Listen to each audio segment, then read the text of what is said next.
Donc, bonjour, je m'appelle Aurélie Boredon, donc je suis en BTS diététique et je vais vous présenter mon premier stage en restauration collective donc, qui s'est déroulé à la cuisine d'Annonciade. Donc dans un premier temps, nous verrons la présentation du secteur avec l'historique, la restauration, sa particularité, le type de rationnaire.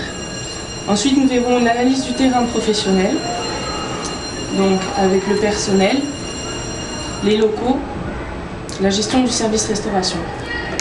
Donc dans un premier temps, l'historique, donc c'est une restauration scolaire qui se situe en centre-ville, donc c'est l'école de l'Annonciade.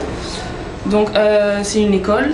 Avant mai 91, la cuisine était une association.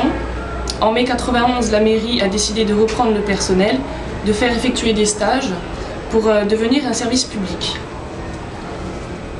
Donc restauration. C'est une cuisine autogérée, elle évolue donc en liaison chaude. Il y a un transport sur 3 cuisines satellites, donc Campanard et le centre et Torgue, et un site sur place. Donc c'est une cuisine aux moyens limités, niveau matériel. Les problèmes mais on abordera les problèmes plus tard liés au... Voilà.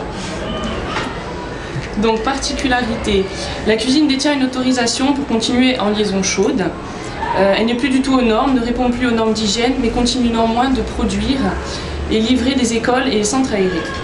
Ce problème est toléré car une nouvelle cuisine centrale a été créée et l'équipe attend son transfert.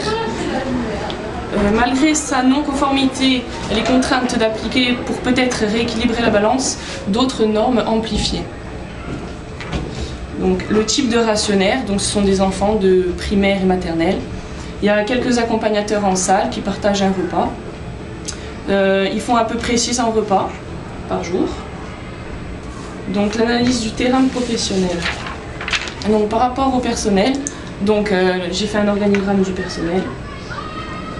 Donc production, donc il y a un chef de production, une diététicienne, réception de denrées magasin, un agent administratif, 2 agents de zone de préparation chaude, il y a 2 agents en préparation froide, 3 agents en conditionnement des produits finis, livraison des repas, il y a 3 chauffeurs et un agent à la plonge. Donc il y a environ 15 personnes qui sont présentes sur le site et qui se répartissent les tâches à effectuer. Donc 4 personnes au service en salle sont présentes. Elles conditionnent, préparent et répartissent les denrées pour chaque tablé. Ensuite, elles sont 3 présentes en salle et 1 s'occupe de la plonge.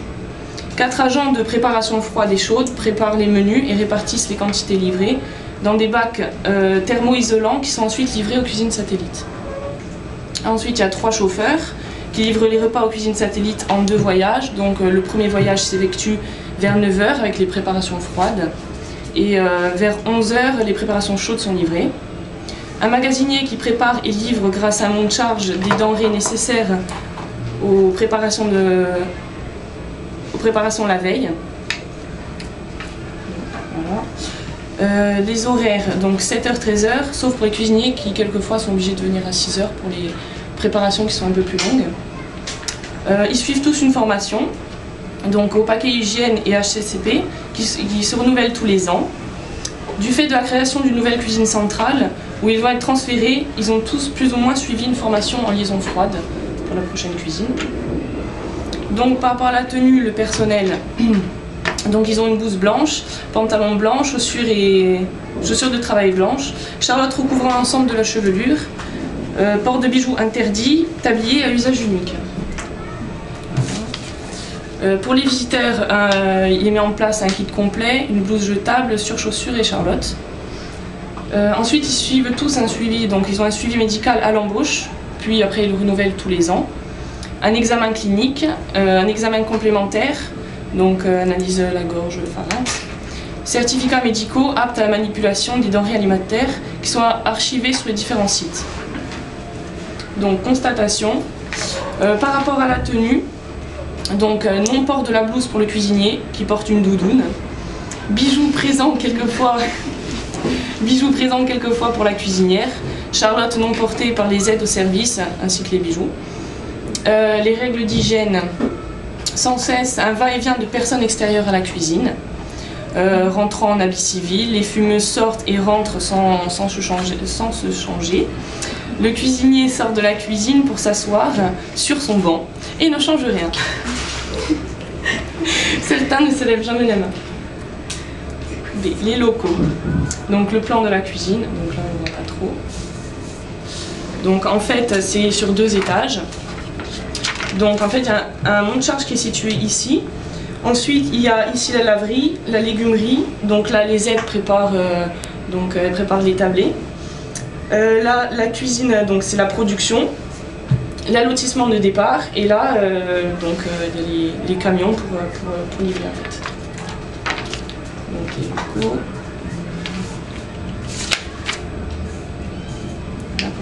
Marche en avant non respecté, ni dans le temps ni dans l'espace, matériel et moyens limités, matériel défectueux, souvent, car la cuisine n'est pas aux normes. Donc, constatation, équipement non renouvelé dû à la fermeture de la cuisine au profit d'une nouvelle cuisine centrale. Donc j'ai le nouveau plan de la cuisine centrale qui vient d'ouvrir là. Elle s'est ouverte en septembre 2009. Ça, je vais pas montrer.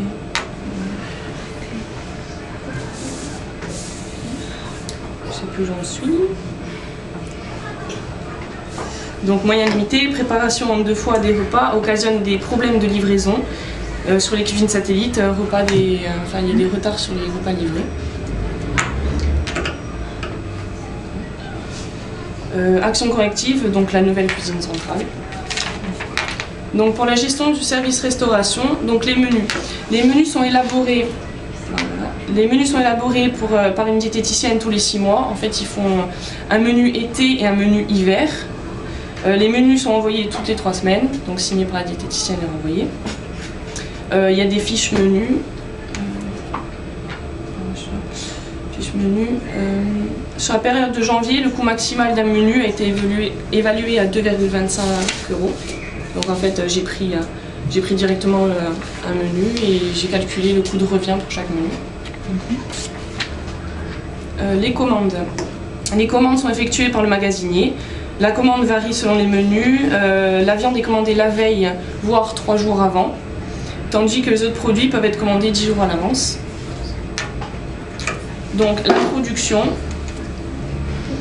un stockage température chambre froide, avec un déconditionnement des denrées avec un contrôle visuel, un déconditionnement des denrées et préparation des fruits et légumes frais, donc encore un contrôle visuel. Pour les préparations chaudes, une décongélation. Pour une préparation, assemblage, température denrées pour le froid. Ensuite une cuisson, température à cœur en fin de cuisson. Conditionnement, stockage, froid à température dans l'armoire froide, donc la chambre froide. Et un allotissement. Ensuite la traçabilité. Le magasinier, en même temps que les denrées, envoie une fiche contenant toutes les caractéristiques des denrées utilisées. La cuisine se doit de garder 6 mois la fiche plus conservation de la DLC et le numéro de lot de chaque produit.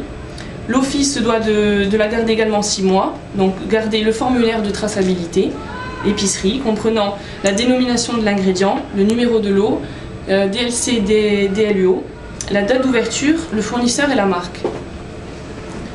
Ensuite j'ai fait un diagramme général avec la réception au magasin, le contrôle et tri, élimination des cartons de transfert en bac, avec un contrôle à la réception, visuel, température, DLC et conditionnement, avec élimination des déchets.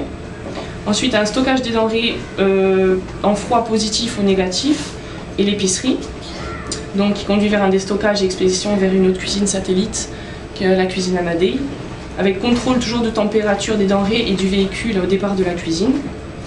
Un déstockage et production avec élimination des déchets, un allotissement, expédition de transport, contrôle température denrées et véhicule au départ de la cuisine, et lavage vaisselle.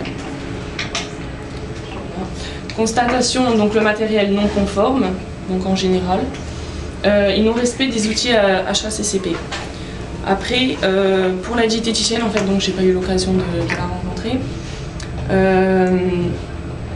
J'ai pas pu voir exactement son rôle dans la structure, parce qu'elle était absente. Et peut-être que je m'en suis arrêtée. après.